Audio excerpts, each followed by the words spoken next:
Hello friends, thanks for tuning in. If you are an existing NLFX customer, you already know what I'm about to tell you. And if you're not yet an NLFX customer, of course, we would love for you to be our customer. And here's what makes us different. You don't need some guy standing up here just reading specs that you could find on the internet or showing you something that you can look at pictures of. We want to get right into the meat of it and get into the substance of it, right? What you're sold essentially is marketing, but what you buy is engineering. And that's what I want to talk to you about today. I want to tell you all about the new EVOXJ9 and where it's going to be positioned in the RCF line. Kind of makes a nice step up from the J8, which is not going to go away. And it's going to kind of live below the new J11, which is coming out.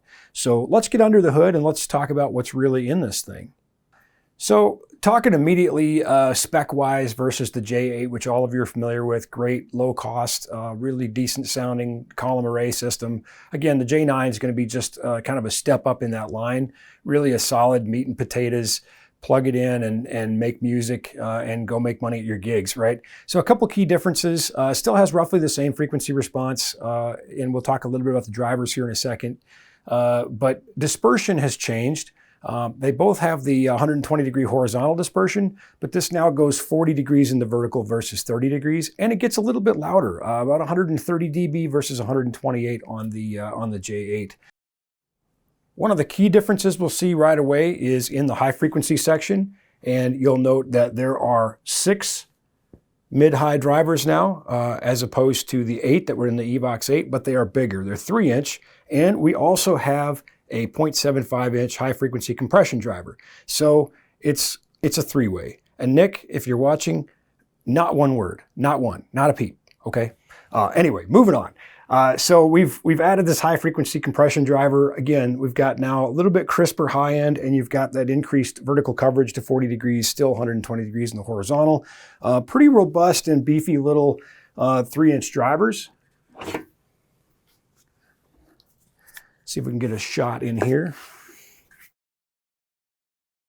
And another fundamental change you'll notice from the EVOX J8 is where the J8 had a pole, adjustable height pole, and a cable that you would plug in, a speak-on cable.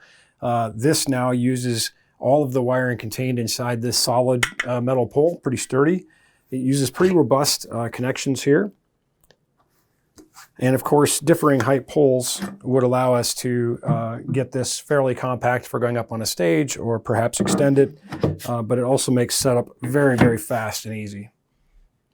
So taking a look now at the sub-module, uses, again, a 12-inch subwoofer with 2.5-inch voice coil. It's a composite poly-type enclosure on the bottom. Pretty good sounding. Anybody who's heard the J8, you're going to be pretty impressed with this. Again, it's a little bit of a step up from that. And it is powered by a pretty nice, sleek little amp module. So let's take a look at that. Now, pretty much for the entirety of owning this product, you're going to be looking at this side of the amp module. But again, it just wouldn't be us if we didn't show you the other side. And frankly, this is the stuff that gets me excited. You know, I'm a nerd, in case you're new to, knowing that. Anyway, a couple things I really liked about this. One, I liked how it was fairly sleek and elegant, really nicely self-contained, shielded enclosure. I liked how they sealed the power connections.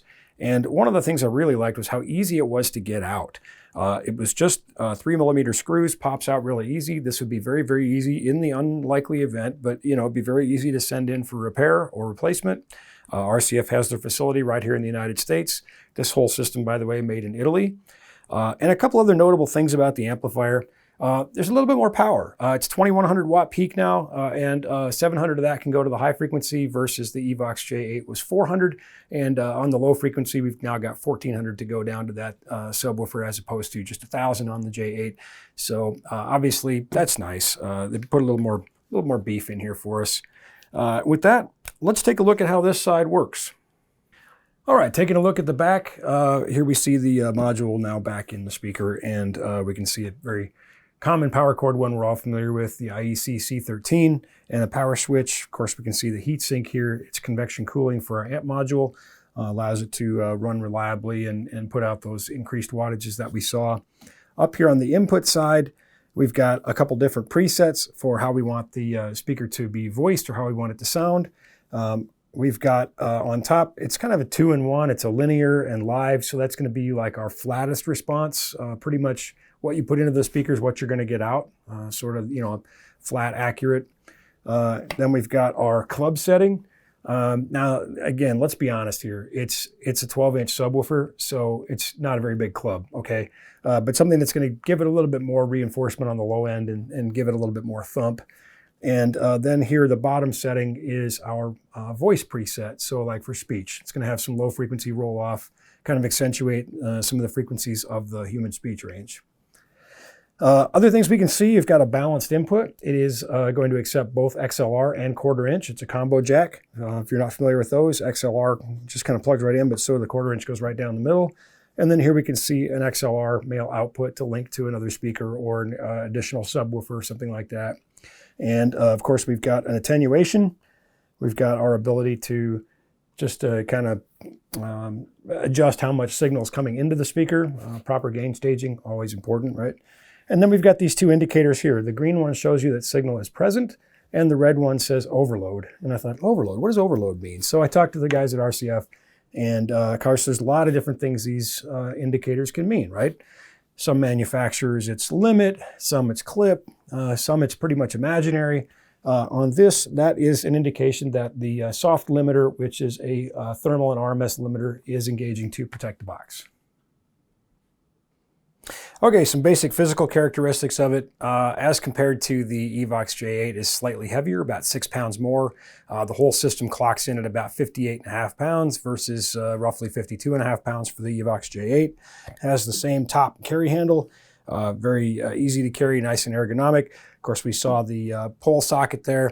And this section here, obviously they're going to use the same plastic enclosure for the JMix9, but this makes a really handy drink holder. So not a fan of that, but you know what? Listen, you got to just keep the guests away from your speakers, I guess. Sub covers are available separately, but something new is the tops come with and in the carry bag. And now that we looked at the inside, here's the outside.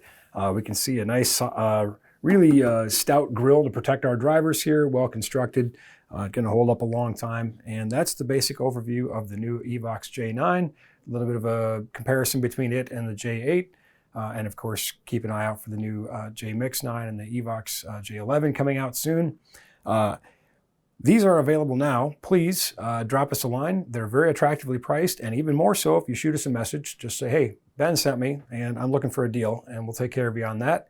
And as always, thank you so much for watching. Please do all the social media stuff that our marketing team wants you to do. Like the video, comment on the video, subscribe, tell a friend, tag us, and yeah, just all that stuff. So thanks again. Appreciate you watching.